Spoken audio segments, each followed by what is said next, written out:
सभी विद्यार्थियों का एक बार फिर से स्वागत है संस्कार चिल्ड्रन एकेडमी बाड़मेर के यूट्यूब चैनल में। विद्यार्थियों, इस वीडियो से पहले हम 4 अध्याय कंप्लीट रूप से पढ़ चुके हैं, जिसके अंतर्गत हमने पहले से चौथे अध्याय को क्रमिक रूप से अध्ययन किया। तो क्रमिक रूप से आपने जिन अध्यायों का अध्ययन किया वो रहे भोजन व मानव स्वास्थ्य, मानव तंत्र, आनुवांशिकी, प्रतिरक्षा व रक्त समूह। आज हम केमिस्ट्री का एक पोर्शन स्टार्ट करने जा रहे हैं। आज हम केमिस्ट्री को स्टार्ट करने जा रहे हैं, जिसमें हमारा पहला लेसन रहेगा दैनिक जीवन में रसायन। हमारा लेसन है आज का दैनिक जीवन में रसायन। तो रसायन के बारे में सबसे पहले हमें जानकारी जरूरी है कि रसायन क्या होते हैं। हम सुबह से शाम तक विभिन्न कार्य करते हैं। सुबह से लेकर शाम तक विभिन्न कार्य करते हैं तथा विभिन्न प्रकार के पदार्थों का उपयोग करते हैं। विभिन्न कार्य करते हैं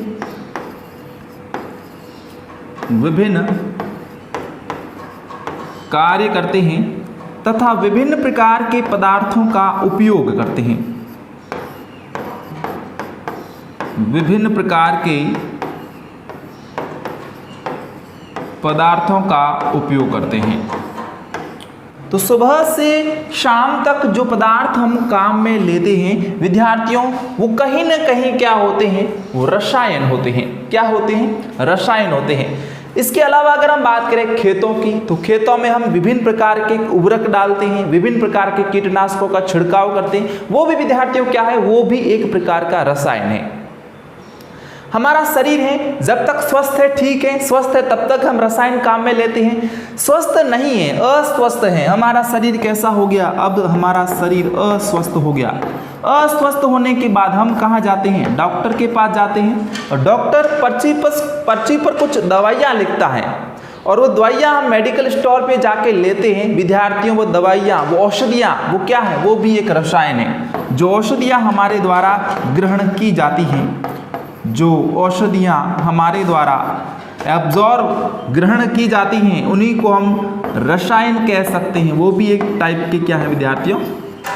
रसायन है।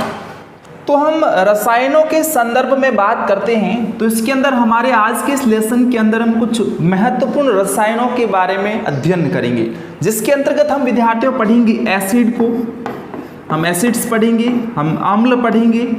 इसके अलावा हम यहाँ पर बात करेंगे कुछ क्षारों की, और हम यहाँ पे बात करेंगे कुछ लवणों की, यानी कि साल्ट की। यानी कि एसिड, बेस एंड साल्ट, इन 3 चीज़ों का हम अच्छे से आज अध्ययन करेंगे इस लेसन के अंदर। चलिएगा, तो सबसे पहले हम बात कर लेते हैं अम्ल की,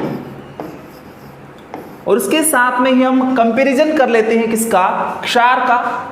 अम्ल के साथ में ही हम क्षार को भी पढ़ लेते हैं। अम्ल, दूसरा हमारा रहेगा क्षार। सबसे पहले बात करते हैं अम्ल की। अम्ल क्या होते हैं? कुछ चीजें होती हैं किसी भी पदार्थ के परीक्षण से संबंधित। पहले उसको देखते हैं, उसको छूते हैं, छूने के बाद उसको टेस्ट करते हैं, उसको चखते हैं कि वो स्वाद में कैसा होता है। तो ये सबसे पहले हमारे द्वारा किया जाने वाला काम है किसी भी पदार्थ के परीक्षण से पूर्व। देखिए, एक अम्ल की बात करते हैं। अगर आप अम्ल का परीक्षण चखकर करते हैं, तो आपको इसका जो स्वाद होगा वो खट्टा लगेगा। इसका स्वाद कैसा होता है? खट्टा होता है। तो अम्ल का स्वाद, हम पहले बात किसकी कर लेते हैं? स्वाद की बात कर लेते हैं। अम्ल स्वाद में कैसे होते हैं? खट्टे होते हैं। बिल्कुल कॉमन सी और सामान्य सी बात है कि जो अम्ल होते हैं वो स्वाद में कैसे होते हैं? खट्टे होते हैं। अगर ये अम्ल लगातार हमारे दांतों पर क्रिया करते हैं, तो दांतों के एनेमल को भी नुकसान हो सकता है। जैसे कि हमारे द्वारा लगातार नींबू पानी का सेवन किया जा रहा है, जो कि एक खट्टा पदार्थ है, तो उसका इफेक्ट सीधा कहाँ पड़ेगा? दांतों पर पड़ेगा। तो सीधी सी बात हो गई कि ज़्यादा अम्ल के सेवन से दांतों पे इफेक्ट, बुरा इफेक्ट पड़ता है। जी हाँ, स्वाद कैसा हो गया? इसका खट्टा हो गया। सेकंड बात करते हैं क्षार की, यानी कि बेस की। अम्ल को अंग्रेजी में हम क्या कहते हैं विद्यार्थियों? एसिड कहते हैं, एसिड। और क्षार को क्या कहते हैं? बेस कहते हैं। और अगर हम क्षार के स्वाद की बात करें तो इनका स्वाद कड़वा होता है, खट्टा नहीं होता, कड़वा होता है। तो क्षार के स्वाद की बात करते हैं तो क्षार का स्वाद होता है कड़वा, ये कड़वा हो गया। अब हम कुछ बातें करेंगे अम्ल से संबंधित कि अम्ल शब्द कैसे बना, इस अम्ल शब्द की उत्पत्ति कैसे हुई। अगर हम बात करें इस अम्ल शब्द की तो अम्ल शब्द एक लैटिन भाषा के एक शब्द से बना है, एक लैटिन शब्द से बना है। लैटिन शब्द था एसिडस, एसिडस। और इस एसिडस शब्द का अर्थ होता है खट्टा। और इसी एसिडस से भविष्य में किसका निर्माण हो गया? एसिड का निर्माण हो गया। खट्टा होने के कारण इसको क्या कह दिया? अम्ल कह दिया। तो ये इस शब्द की उत्पत्ति रहती है, जो कि एक लैटिन भाषा का शब्द एसिडस, उससे ही किसकी उत्पत्ति हुई? एसिड या अम्ल की उत्पत्ति हुई। अब हम बात करेंगे इनके और महत्वपूर्ण गुणधर्मों की। अगर हम बात करें अम्ल की तो अम्ल का परीक्षण हम एक और तरीके से कर सकते हैं। अब इसका परीक्षण देखते हैं। अब परीक्षण हम करेंगे लिटमस पत्र के द्वारा। लिटमस पत्र से परीक्षण करते हैं। लिटमस पत्र जो बाजार में आसानी से उपलब्ध हो जाता है। अगर आप बुक स्टोर पे जाके लिटमस पत्र मांगोगे तो आपको आसानी से वहां से उपलब्ध हो जाएगा। वो आप घर ले जाकर विभिन्न पदार्थों पर टेस्ट कर सकते हैं। वहां से आपको क्या पता होगा? वहां से उसका पीएच मान आपको विद्यार्थियों ज्ञात होगा। पीएच मान जो कि मैं आपको एक बार पहले थोड़ा सा इसके बारे में बता चुका हूं, लेकिन आज इसको और विस्तार से बताऊंगा। पीएच मान जो होता है नॉर्मली विद्यार्थियों वो 0 से लेकर 14 तक होता है। यानी कि 0 के बाद 1 आएगा, 2, 3, 4, 5, 6, 7, 8, 9, 10, 11, 12, 13 और 14, यानी कि 0 से लेकर 14 तक मान होता है पीएच का। अगर हम बात करें पीएच मान 7 की तो पीएच मान अगर विद्यार्थियों 7 आ रहा है तो 7 मान को हम कहते हैं उदासीन। 7 मान को हम क्या कहते हैं? उदासीन कहते हैं। अगर 7 से पीएच का मान कम है, इसका मतलब है वो पदार्थ कैसे होते हैं? वो पदार्थ विद्यार्थियों अम्लीय होते हैं। और किसी का पीएच मान अगर 7 से अधिक है, इसका मतलब है वो पदार्थ विद्यार्थियों कैसा होगा? वो पदार्थ होगा क्षारीय। अब इसके बारे में हम और आगे गहनता से और अध्ययन करेंगे कि कौन प्रबल अम्ल होता है, कौन दुर्बल अम्ल होता है, कौन प्रबल क्षार होता है और कौन दुर्बल क्षार होता है। यहां पर सबसे पहले हम बात कर लेते हैं लिटमस पत्र के परीक्षण की। लिटमस पत्र के परीक्षण से संबंधित अगर हम बात करें तो यहां से विद्यार्थियों का आपको छोटा सा नाम याद रखना है। एक नाम आता है अनिल करके, अनिल। केवल एक नाम याद रखने से आपको लिटमस पत्र का परीक्षण याद हो जाएगा। जैसे कि मैंने यहाँ पे क्या लिख दिया? नाम अनिल लिख दिया। अब अ का मतलब यहाँ पर आपको क्या समझना है? अम्ल समझना है। अ का मतलब यहाँ पे मैंने लिख दिया अम्ल। जो विद्यार्थियों अम्ल होते हैं, नी का मतलब होता है नीला और ल का मतलब होता है लाल। अम्ल जो होते हैं, अम्ल नीले लिटमस पत्र को लाल कर देते हैं। कहने का मतलब हुआ अम्ल नीले लिटमस पत्र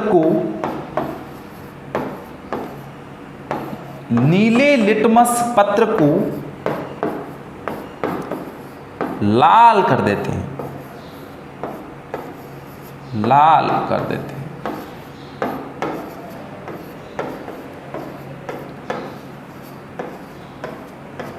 इतनी सी चीज आपको यहां से याद रखनी है। देखिए मैं वापस इसको थोड़ा बहुत और रिवाइज कर देता हूं। अम्ल स्वाद में खट्टे होते हैं। लैटिन भाषा के एक शब्द एसिडस से बना हुआ शब्द अम्ल है। लिटमस पत्र परीक्षण की बात करते हैं तो अम्ल नीले लिटमस पत्र को लाल कर देते हैं। बात करें हम क्षार की, स्वाद इसका कड़वा होता है। और बात करें इसकी लिटमस परीक्षण की, इसके लिटमस परीक्षण की बात करते हैं तो आपको अनिल में आप सीधे चले थे, अ के बाद नी पे, नी के बाद ल पे। अब आपको रिवर्स में वापस चलना है। पीछे आप क्षार मान सकते हैं, यहाँ पे आप क्षार मान सकते हैं और यहाँ से आपको रिवर्स में चलना है। लाल लिटमस पत्र को नीला कर देते हैं। लिटमस परीक्षण की बात करते हैं तो क्षार का लिटमस पर प्रभाव होता है। लाल लिटमस पत्र को नीला कर देते हैं, नीला कर देते हैं।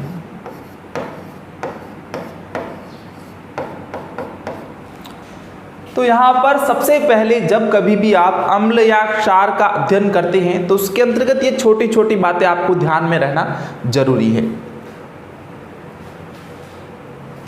विद्यार्थियों, अब हम बात करते हैं कुछ और अम्लों की, और यहां बात करेंगे हम कुछ क्षारों की।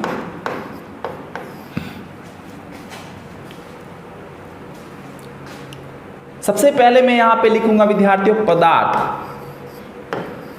पदार्थ लिखने के बाद में मैं आगे लिखूंगा इसमें उपस्थित अम्ल कौन सा होगा।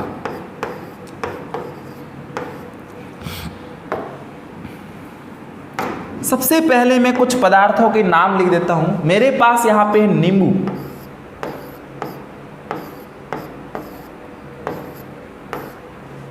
नींबू में कौन सा अम्ल प्रेजेंट होता है?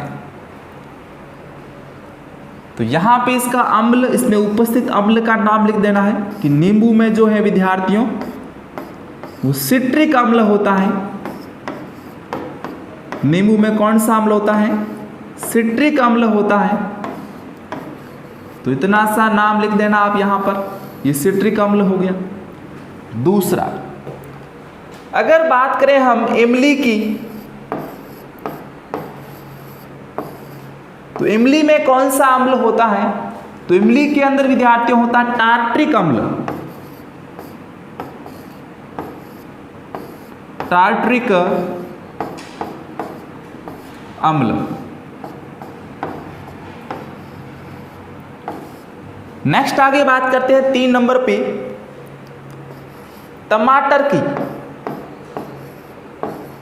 टमाटर में कौन सा अम्ल होता है? तो टमाटर में विद्यार्थी होता है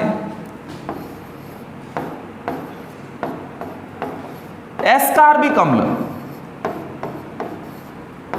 एस्कार्बिक अम्ल।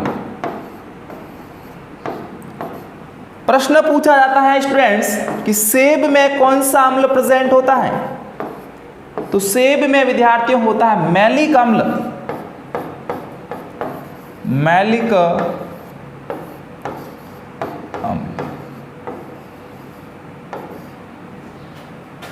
सिरके में विद्यार्थियों पूछा जाता है, सिरके में कौन सा अम्ल होता है? सीधा सीधा पूछा जाता है, सिरके में कौन सा अम्ल होता है?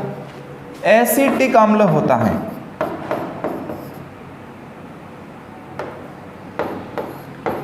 एसिटिक अम्ल। और इन सभी से और सबसे महत्वपूर्ण प्रश्न पदार्थ में उपस्थित अम्लों के अंदर पूछा जाता है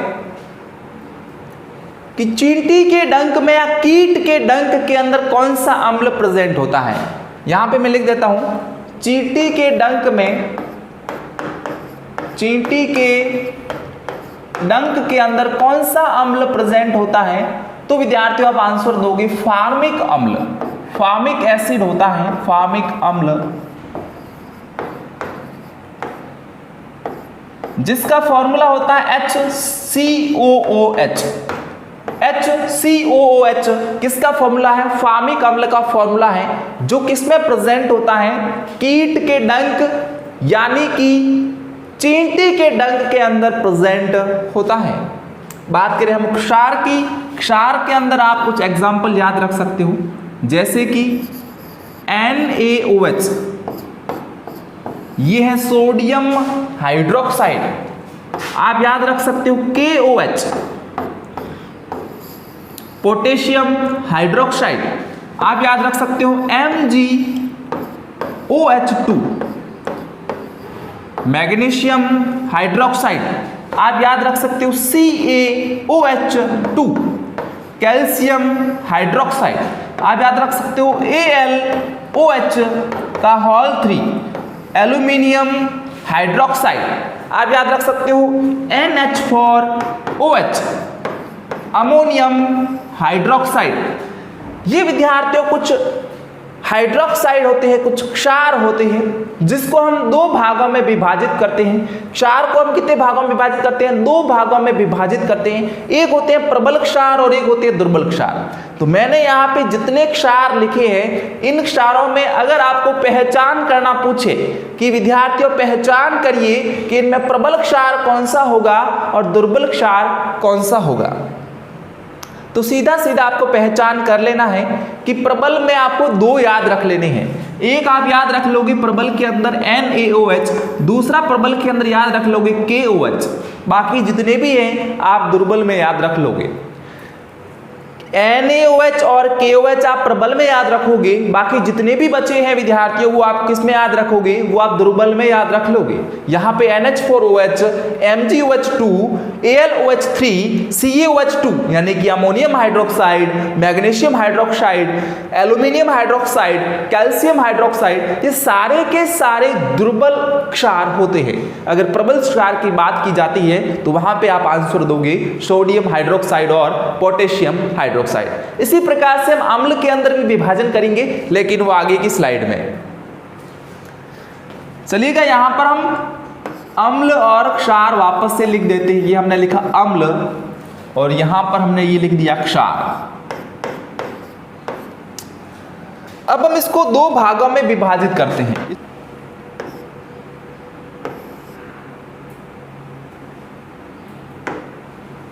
अम्ल को हम दो भागों में विभाजित करेंगे और यहां पे क्षार को भी विद्यार्थियों हम दो भागों में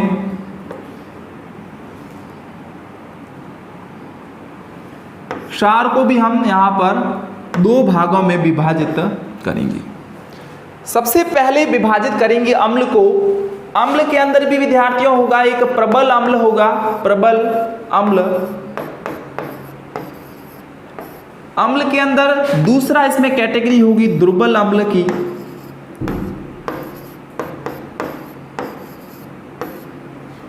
क्षार के अंदर एक होगा प्रबल क्षार और क्षार के अंदर इसका दूसरा टाइप होगा दुर्बल क्षार।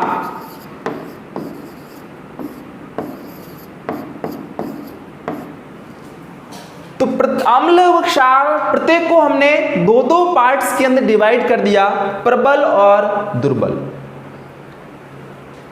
अब आपको परीक्षा में एक प्रश्न पूछा जा सकता है कि इस प्रबल और दुर्बल में क्या अंतर होता है, कि किसी को तो हम प्रबल कह रहे हैं और किसी को हम दुर्बल कह रहे हैं, ये क्या है?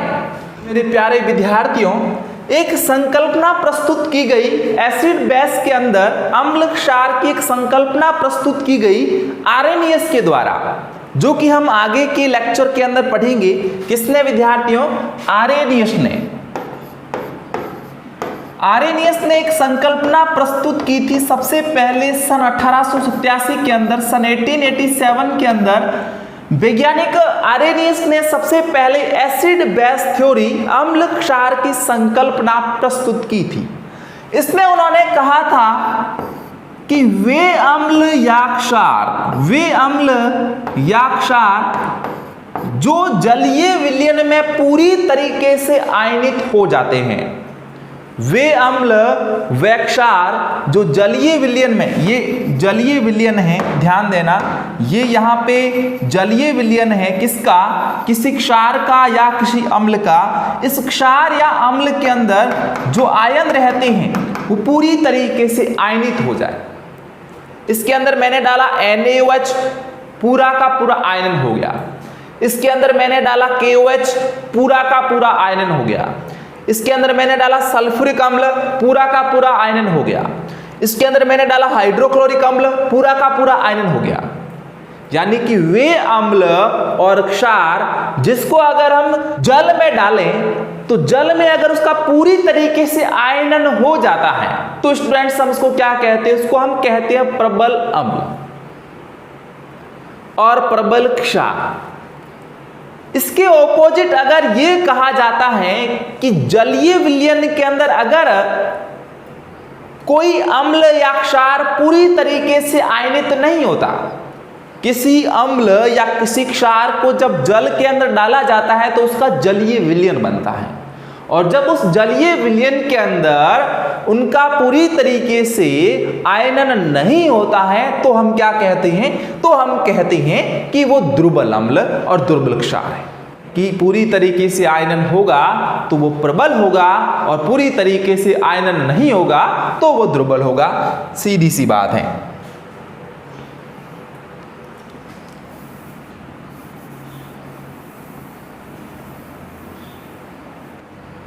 अब यहां पर हम कुछ एग्जाम्पल्स लेंगे प्रबल अम्लों के और दुर्बल अम्लों के, साथ में हम एग्जाम्पल लेंगे प्रबल क्षारों के और दुर्बल क्षारों के। मैंने यहां पे लिखा प्रबल अम्ल के रूप में पहला उदाहरण हो जाएगा HCl, दूसरा एग्जाम्पल हो जाएगा H2SO4। इसको कहते हैं हम हाइड्रोक्लोरिक अम्ल, इसको हम कहेंगे सल्फ्यूरिक अम्ल। दुर्बल अम्ल में बहुत सारे अम्ल आते हैं जिसके अंतर्गत आएगा CH3, COOH, CH3COH, ये एक विद्यार्थियों दुर्बल अम्ल हैं। H2CO3 कार्बोनिक अम्ल, ये कार्बनिक अम्ल भी विद्यार्थियों एक दुर्बल अम्ल है।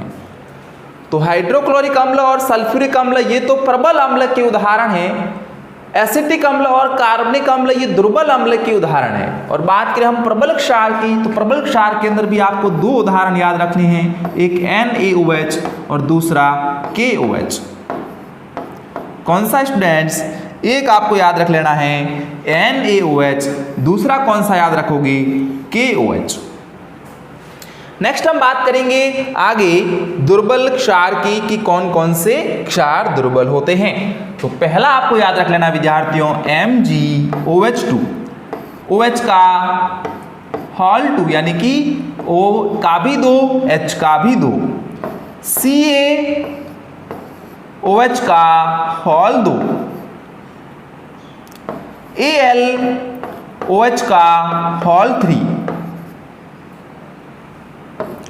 NH4OH। तो स्टूडेंट्स ये हमारे रहेंगे दुर्बल क्षार। कौन कौन से रहेंगे स्टूडेंट्स, वापस से देख लीजिए। MgOH2 का हॉल 2 जिसको हम कहते हैं मैग्नीशियम हाइड्रोक्साइड, ये एक दुर्बल क्षार है। CaOH2 का हॉल 2 ये भी एक दुर्बल क्षार है जिसको हम कहते हैं कैल्शियम हाइड्रोक्साइड। इसका एक और नाम मिलता है बुझा चूना, बुझा चूना। AlOH का hall 3 aluminium hydroxide, NH4OH ammonium hydroxide. ये क्षारे के सारे विद्यार्थियों दुर्बल क्षार कहलाते हैं। तो यहां पर आपने विभाजन समझ लिया होगा अम्ल व क्षारों के अंदर प्रबल अम्ल और दुर्बल अम्ल, प्रबल क्षार और दुर्बल क्षार का। एक बार वापस से देख लीजिए, अम्ल में प्रबल अम्ल, हाइड्रोक्लोरिक अम्ल, सल्फ्यूरिक अम्ल, दुर्बल अम्ल, एसिटिक अम्ल, कार्बनिक अम्ल। क्षार में प्रबल क्षार सोडियम हाइड्रोक्साइड, पोटेशियम हाइड्रोक्साइड। क्षार में दुर्बल क्षार magnesium hydroxide, calcium hydroxide, aluminium hydroxide, ammonium hydroxide. तो ये कुछ महत्वपूर्ण बातें थी अम्ल और क्षार के क्लासिफिकेशन के अंदर जो आपको याद रखना काफ़ी ज़रूरी था, इसलिए मैंने आपको सबसे पहले ये कराया। हालांकि ये टॉपिक्स अम्ल व क्षार की आर्यनीय अवधारणा वो इसके बाद आएगी, जिसके अंतर्गत हम इसको अच्छे से और समझ लेंगे। स्टूडेंट्स आपने यहाँ से पढ़ा, सबसे पहले आपने पढ़ा गुणधर्म, अम्ल व क्षारों के आपने गुणधर्म पढ़ी, और मैंने जैसा कि आपको सबसे पहले बताया था कि हम इसके उपयोग भी साथ साथ में स्टूडेंट्स पढ़ेंगे, इनके उपयोग भी साथ साथ में पढ़ेंगे। तो उपयोग भी देख लीजिए। सबसे पहला यहाँ पे है हाइड्रोक्लोरिक अम्ल। हाइड्रोक्लोरिक अम्ल का उपयोग होता है जो विद्यार्थियों फैक्ट्रियां होती हैं, फैक्ट्रियों के अंदर बॉयलर होते हैं,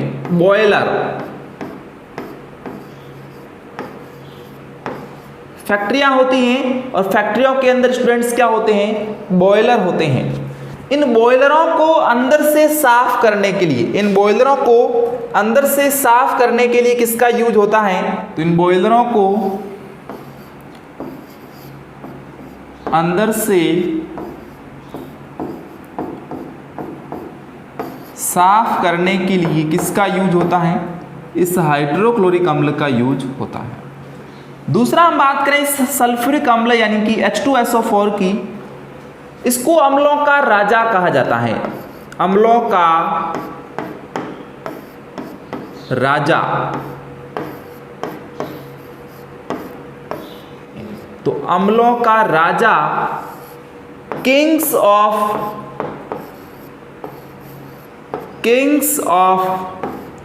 एसिड्स किसको कहा जाता है, सल्फ्यूरिक अम्ल को कहा जाता है। अब जो ये सल्फ्यूरिक अम्ल हैं, किसी भी देश की औद्योगिक प्रगति, ये इंपॉर्टेंट पॉइंट है, ध्यान रखना, किसी भी देश की औद्योगिक प्रगति, किसी भी देश की औद्योगिक प्रगति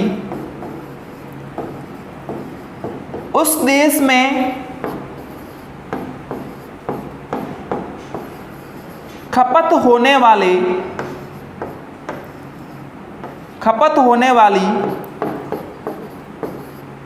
H2SO4 की मात्रा से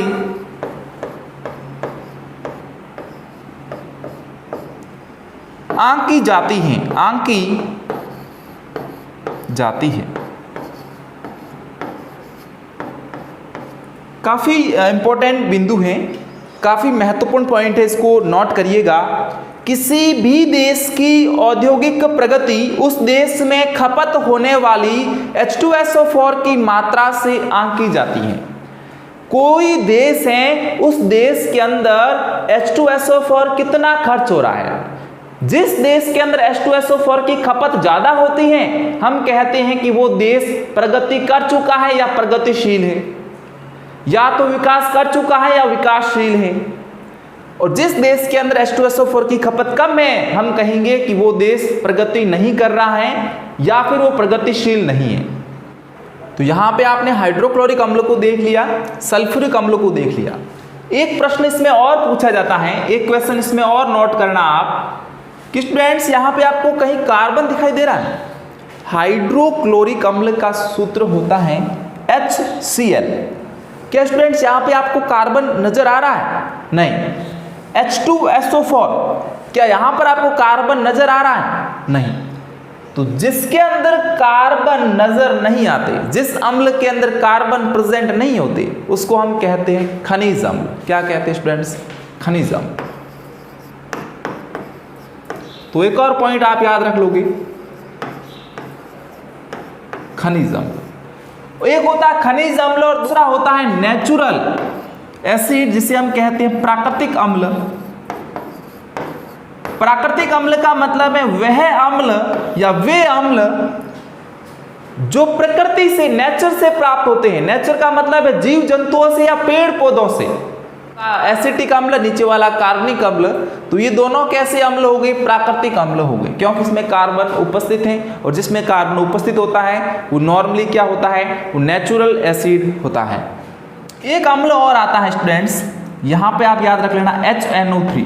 HNO3 ये एक और अम्ल आता है। इस अम्ल को, जो कि एक खनिज अम्ल है,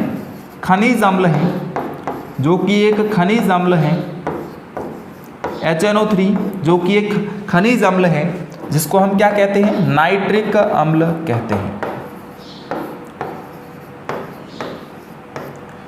एक विद्यार्थियों और यहाँ से क्वेश्चन पूछा जाता है, उसको भी हम यहाँ से नोट कर लेते हैं।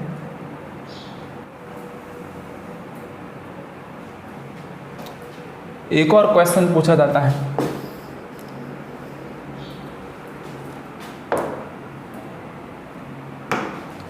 वो क्वेश्चन क्या है देखिएगा। क्वेश्चन पूछा जाता है स्टूडेंट्स अम्लराज से संबंधित। अम्लराज क्या होता है? इस अम्लराज को कहीं कहीं पे स्टूडेंट्स एक्वारेजिया भी लिखते हैं। एक्वारेजिया, अम्लराज या एक्वारेजिया क्या होता है? तो जब हम हाइड्रोक्लोरिक अम्ल व HNO3 को एक निश्चित अनुपात के अंदर मिलाते हैं। एक तो स्टूडेंट्स हमने पढ़ा था हाइड्रोक्लोरिक अम्ल जो कि फैक्ट्रियों के अंदर बॉयलरों को साफ करने के लिए काम में आता है, और एक हमने लिखा था HNO3 या नाइट्रिक अम्ल जिसका नॉर्मली उपयोग विद्यार्थियों होता है गहनों को साफ करने में। किसको साफ करने में? गहनों को साफ करने में इसका उपयोग होता है। अम्लराज या एक्वारेजिया के अंदर हाइड्रोक्लोरिक अम्ल की मात्रा स्टूडेंट्स होती है 3 और HNO3 की मात्रा होती है 1, यानी कि हाइड्रोक्लोरिक अम्ल व HNO3 को अगर 3:1 के अनुपात में मिश्रित किया जाता है, जैसे कि मैं यहां पे ये एक बना देता हूं बीकर। मैंने यहां पे एक बीकर बना दिया और इस बीकर के अंदर मैंने यहां पर 3 मात्रा भर दी। किसकी? 3 मात्रा यहां पे मैंने भर दी हाइड्रोक्लोरिक अम्ल की। ध्यान देना स्टूडेंट्स, 3 मात्रा मैंने किसकी भर दी? 3 मात्रा यहां पे मैंने भर दी हाइड्रोक्लोरिक अम्ल की। और यहां पर स्टूडेंट्स मैंने 1 मात्रा किसकी भर दी? 1 मात्रा मैंने भर दी नाइट्रिक अम्ल की। चलो अब यहां पे देखिए, ये 3 मात्रा हमने भरी हाइड्रोक्लोरिक अम्ल की, 1 मात्रा हमने किसकी भरी? HNO3 की भरी। और ये जो मिश्रण हमने स्टूडेंट्स तैयार किया है, इस मिश्रण को हम क्या कह देते हैं? इस मिश्रण को हम कह देते हैं अम्लराज या एक्वारेजिया। तो अम्लराज या एक्वारेजिया इतना ज्यादा खतरनाक होता है कि ये सोने जैसी धातु को भी गला सकता है, क्योंकि हाइड्रोक्लोरिक अपने आप में एक प्रबल अम्ल है, HNO3 अपने आप में एक प्रबल अम्ल है। जब प्रबल अम्ल और प्रबल अम्ल का मिश्रण होता है तो वो और ज्यादा विस्फोटक और ज्यादा खतरनाक होता है। आगे चलते हैं हम क्षारों पे, क्योंकि अम्लों का आपने अच्छे से डिस्कशन कर लिया। अब हम बात करते हैं क्षारों की। क्षारों में प्रबल क्षार होते हैं, दुर्बल क्षार होते हैं। प्रबल में NaOH, KOH, NaOH और KOH, इनको हम साथ साथ में देख लेते हैं। NaOH इसका उपयोग नॉर्मली साबुन व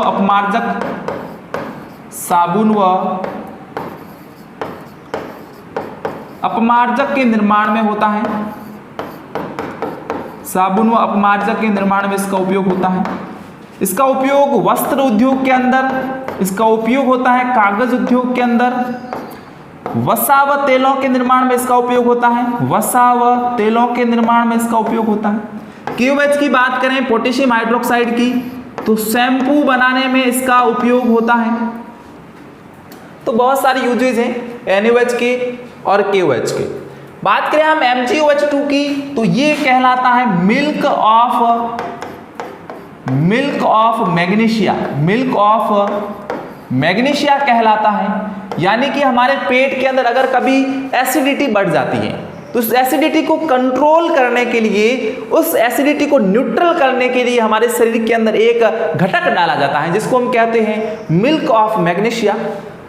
बात करें हम CaOH की, तो मिट्टी में अगर कभी अम्लता ज्यादा बढ़ जाती है तो उस अम्लता की मात्रा को कम करने के लिए उसके अंदर डाला जाता है CaOH2, जिसे कहते हैं calcium hydroxide. MgOH2 milk of magnesia, पेट की एसिडिटी, पेट की अम्लता को कम करने के लिए इसका उपयोग होता है। और CaOH2 यानी कि कैल्शियम हाइड्रोक्साइड, इसका उपयोग मिट्टी की अम्लता को दूर करने के लिए किया जाता है। तो स्टूडेंट्स यहां पर आपने पढ़ा अम्ल व क्षार के कुछ गुणधर्म, उनके कुछ उपयोगों के बारे में। आगे हम बात करते हैं कुछ लवणों की।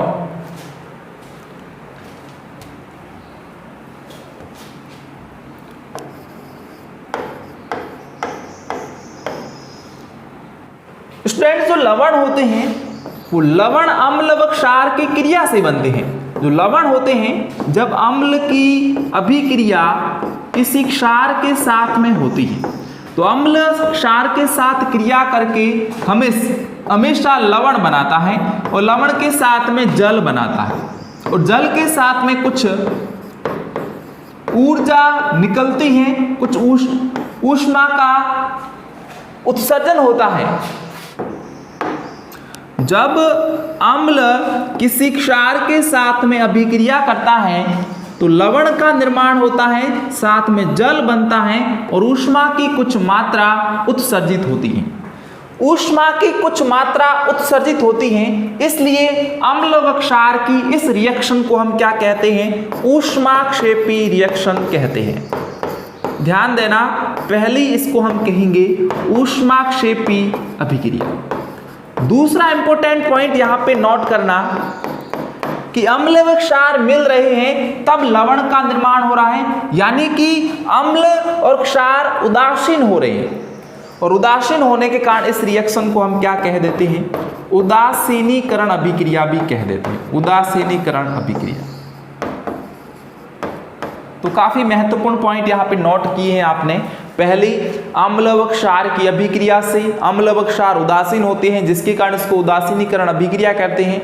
अम्ल व क्षार की अभिक्रिया से लवण का निर्माण होता है, साथ में जल बनता है और अम्ल व क्षार की अभिक्रिया से ऊष्मा की मात्रा उत्सर्जित होती है जिसके कारण इसको ऊष्माक्षेपी अभिक्रिया कहा जाता है।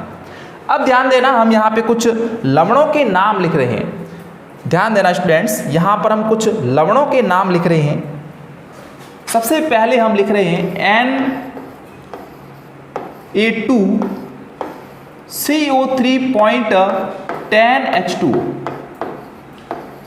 इसके साथ में हम लिख रहे हैं CaSO4.2H2।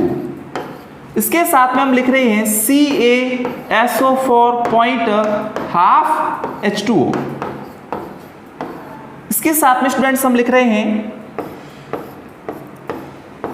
Al2SO4.K2SO4.24H2O। यहां पे SO4 का होल ट्राइज लगा देना, होल ट्राइज। Al2SO4 का होल ट्राइज, K2SO4.24H2O। अब मैं यहां पे आपको समझा देता हूं कि सूत्र किस किस के हैं स्टूडेंट्स।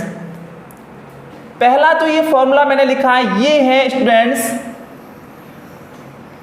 धावन सोडे का, धोने के सोडे का, जिसका रासायनिक नाम होता है सोडियम कार्बोनेट। ये है CaSO4.2H2O। इसको हम कहते हैं कैल्शियम सल्फेट, जिप्सम कहते हैं। ये है CuSO4 कैल्शियम सल्फेट, इसको हम कहते हैं POP। और ये है Al2SO4 का होल ट्राइज, K2SO4.24H2O, इसको हम कहते हैं फिटकरी। तो अलग अलग फॉर्मूले हैं। ऊपर वाला है सोडियम कार्बोनेट का, उसके जस्ट नीचे की तरफ है कैल्शियम सल्फेट का जिसको हम जिप्सम कहते हैं, उसके नीचे है प्लास्टर ऑफ पेरिस का, उसके नीचे है फिटकरी का। आप एक चीज इसमें नोट कर रही होंगी, अच्छे से आपने एक चीज नोट की होगी, बेहतरीन तरीके से आपने एक चीज नोट करी होगी कि प्रत्येक फॉर्मूले के अंदर पीछे विद्यार्थियों क्या जुड़ा आ रहा है? जल जुड़ा आ रहा है। पीछे प्रत्येक फॉर्मूले के अंदर मैंने पॉइंट रखा और पॉइंट के बाद में स्टूडेंट्स क्या जोड़ रखा है? जल जोड़ रखा है। क्या आपने चीज नोट करी? जी हां, आपने चीज नोट करी होगी कि सोडियम कार्बोनेट के साथ में 10 जल के अणु हैं, कैल्शियम सल्फेट के साथ में 2 और हाफ जल के अणु हैं और एल्यूमिनियम सल्फेट और K2SO4 के साथ में 24H2O 24 जल के अणु। तो जब स्टूडेंट्स लवण के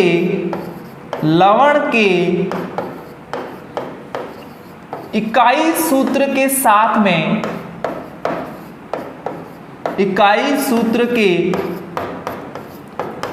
में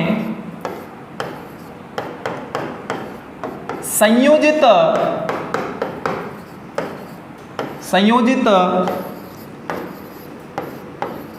जल के अणुओं की संख्या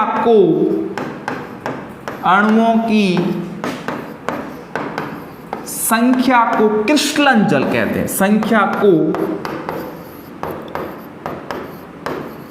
क्रिस्टलन जल कहते हैं। तो सोडियम कार्बोनेट के साथ में 10 क्रिस्टलन जल के अणु हैं। कैल्शियम सल्फेट के साथ में अगर 2 जल के अणु होते हैं तो हम कहते हैं जिप्सम है, और जब कैल्शियम सल्फेट के साथ में आधा जल का अणु होता है तो उसे हम प्लास्टर ऑफ पेरिस कहते हैं। और Al2SO4 हॉल्ट राइज और K2SO4 के साथ में अगर 24 जल के अणु है, इसका मतलब वो फिटकरी है। तो स्टूडेंट्स, आज की क्लास के अंदर आपने पढ़ा अम्ल लवक क्षार के गुणधर्म, आपने लवणों को पढ़ा और साथ में आपने पढ़ा क्रिस्टलन जल को। अगर यहाँ से वीडियो आपको समझ में आ चुका है, पसंद आ चुका है, तो लाइक, शेयर और सब्सक्राइब कर दीजिए। अधिक से अधिक लोगों तक इस वीडियो को पहुंचा दीजिए। लगातार जुड़े रहने के लिए आप सभी विद्यार्थियों का बहुत बहुत धन्यवाद।